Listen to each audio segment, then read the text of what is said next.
From the Gospel of John, chapter 2, verses 13 through 16. Since it was almost the Jewish Passover, Jesus went up to Jerusalem. In the temple, he found people selling cattle, sheep, and pigeons, while money changers sat at their counters. Making a whip out of cords, Jesus drove them all out of the temple, even the cattle and sheep, and overturned the tables of the money changers, scattering their coins. Then he faced the pigeon sellers. "Take all this out of here. Stop turning God's house into a market." May God bless the hearing and the living of this word. And further from the writings of Emanuel Swedenborg, from Apocalypse Explained, number 840, subsection 4.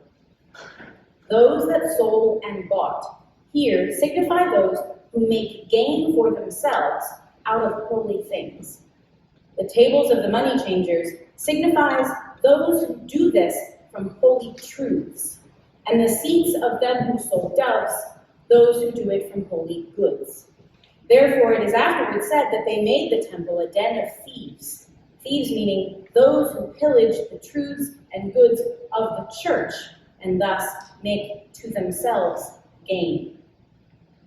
And finally, I'm reading from Secrets of Heaven, section 2179. You may be surprised to hear that the animals named in the word and those offered in sacrifice symbolize goodness and truth, or to say the same thing another way, heavenly and spiritual values. Amen.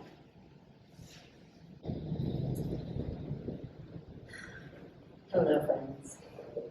Thank you for being here today. This is the third week in Lent. The first week in Lent, Reverend Shada told us that wonderful truth that Lent is a beautiful season, though it can be difficult, but it's a wonderful opportunity for self-examination and reflection. And then last week, on the second week in Lent, she told us all about the beautiful covenant that God has made with all of creation.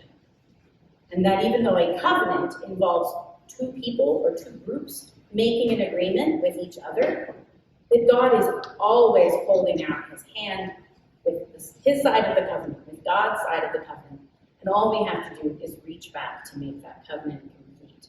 There's nothing we can do that will cause God to remove his hand of covenant reaching out to us. And when I read this story from the Bible that we read today, those things seem in conflict. But as I said in the Children's Talk, this is the Lord warning us against doing harm to ourselves. So I want to talk about this story as a how-to guide for completing the covenant with the Lord. So let's start with a little bit of context. Here we have the good Israelites from all around the land of Israel who are following their particular instructions for how to fulfill this covenant with God. They're coming to the temple annually to offer sacrifices to the Lord. This fulfills the covenant for them. This is their form of worship. And it can't just be any old animal. It has to be an unblemished animal. And without getting too technical, let's just explain that. Let's know that that means they have to be very mindful of raising an animal up, specifically for the purpose of offering that animal in the temple. That takes a lot of effort, paying attention every day, from the birth of that animal up until you travel to Jerusalem with that animal to offer it for sacrifice. That's a lot of work. They're all raising animals. This is part of their normal lives. They have to pay special attention to this one that's going to be the offering. So you can imagine pretty quickly how somebody went, I live right here in Jerusalem. If I focused on raising animals that are appropriate for offerings, I could save everybody time and effort, and I could make my living preparing these animals so people can just bring themselves to Jerusalem. They can purchase an animal from me, and they can fulfill these requirements. At first glance, that doesn't seem like that should be a bad thing. It seems like kind of a happy union of purposes there, right? And yet Jesus shows up, and he is not happy about this. He does not approve of this plan. Now the money changers is another element of this. when the Israelites came to the temple, they would give what was called a temple tax. It's sort of akin to the offering we collect, but it wasn't voluntary. You were expected to give this offering, and it wasn't a tiny amount. It was a substantial enough amount that you had to make a plan for making this payment, but it was to support the building of the temple, the continuation, maintenance of the temple is really what I should say, and the people that worked in the temple. This was the way to pay for them being there. And the trick of it was, we're in the Roman Empire at the time, right? Everyone there is living under Roman rule, which means the standard money of the time had images of the emperor or of Roman gods and goddesses. And those are graven images. You can't use those to pay the temple tax. So you stopped at the money changers who would very conveniently locate themselves right outside the temple, so you could hand over your Roman money and get money that was appropriate for donation at the temple. Again, this seems like they're maybe being handy and helpful. A couple of our kids had gone to Italy for spring break, and they went to the bank here to exchange American dollars for euros, so that when they landed in Italy, they would definitely have money on hand. They had to pay a little bit of fee for it. They were perfectly happy to do so because they knew they'd have what they needed when they got to Italy. This seems like this. So why does Jesus show up and turn the tables over? That's a classic temper tantrum move, right? Throwing furniture around. How does this scam? It helps to know that those animals were not being sold at a fair price. And it helps to know that the fees being charged by those money changers were exploitatively high.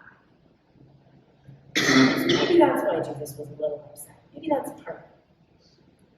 Another thing to remember is that when we're reading the Bible, when we want to understand what does this mean in our lives, there's some quick sort of things you can remember to help you understand it. One key one that I always go to is, I'm all the characters. Jesus represents how the Lord is showing up in my life. All the other characters, those are parts of me. The money changers, unfortunately, parts of me. The good Israelite people coming to fulfill their duty, fortunately, also me. Even the animals that are being offered for sacrifice, parts of me. When I was putting together the readings for this talk, I missed the key one, so it isn't on your sheet, but I read it to you. What those animals represent, I'm going to read it again.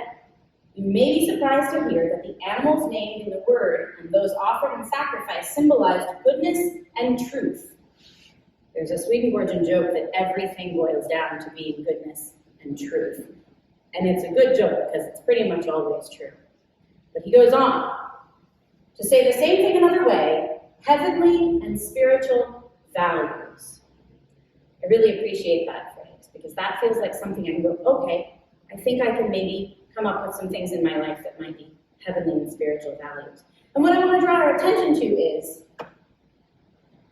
if I am seeking to be a good person in the world, a kind person in the world, that's a heavenly value or a spiritual value, right? Can I buy that? Is that something I can show up at the last minute and be like, oh yeah, that's me? It's easy for me to say, like, oh, I'm an ally. It's very easy to say, I just said it. But if someone says something bigoted in my presence and I don't call them out, I don't say, excuse me, that's not an okay way to speak. Am I an ally? I have to show up and do the hard work every day. That's what it represents to be the Israelitish people who are raising that animal from birth to maturity when it is ready to be an offering at the temple. That is the worthy offering. It is me in my everyday life, putting in the work to be doing the right thing. Not just saying it, but doing it. It can mean showing up to church on Sunday. Absolutely. Please come to church. But if it ends at the church door, we're not living it. We're not fully bringing it into our lives. The Jews came to the temple to make their offerings. That equates for us today to bringing those heavenly values into our everyday lives. Those money changers, they're scary to me. Finding the spots in my life where I'm being a money changer is hard, it's painful to encounter those moments. I'm going to tell you about an example from my life that is relatively mild because I can handle talking about it in public. For many years, early on in our marriage, with my husband, I would do this, these passive request things. You might have experienced doing this yourself or being on the receiving end. For example, sitting around and going, oh man, I'm really thirsty. And counting on the kindness of my husband for him to speak up and go, oh, can I get you a drink of water? That's actually quite manipulative and a good example of a tiny way of being a money changer in my own life. Taking something, the kindness and generosity of my spouse, and manipulating it for my own personal gain. So that's a tiny way that it can be done. There are big ways it can be done. And if you look around the world and look for the examples, anywhere that you see suffering, that's a lack of the Lord's love reaching out into everybody's everyday lives. And very often when we look at those systems that we seek, why are people suffering? Why don't they have enough food? Why don't they have access to health care, etc.? There's usually a system in place where some big corporation, some group of people is benefiting from the fact that this group of people doesn't have enough. So we need to be seeking those out. And it's very uncomfortable when we confront these things. When I realized how manipulative I was being and have been being for years, that was a very uncomfortable period of time while I learned a new habit. First, I learned to be more direct in my request. Could you please get me a drink of water? Then I learned the real thing is to go, I'm thirsty, I'm gonna get a glass of water. Would you like one? That's when we can fully bring it into, we are living that worthy offering life. Jesus, the Lord, loves us so much, as I have said, there is nothing we can do. There is no amount of passive requests. There is no amount of money changer behavior. There is no amount of trying to buy our animals at the door that we can do that will cause the Lord to turn away from us or refuse to be in covenant with us. But he's going to call us out. He's going to show up in that temple of our hearts and our minds and point out when we are not doing our work. It's going to make us uncomfortable.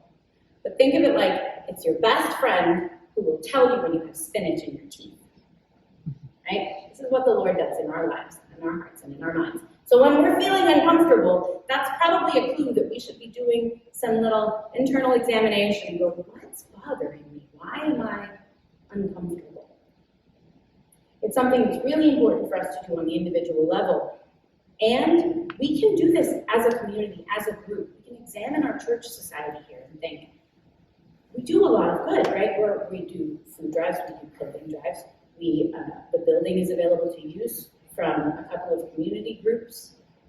What more can we do? How else can we step up to help the Lord's covenant be made with our whole community?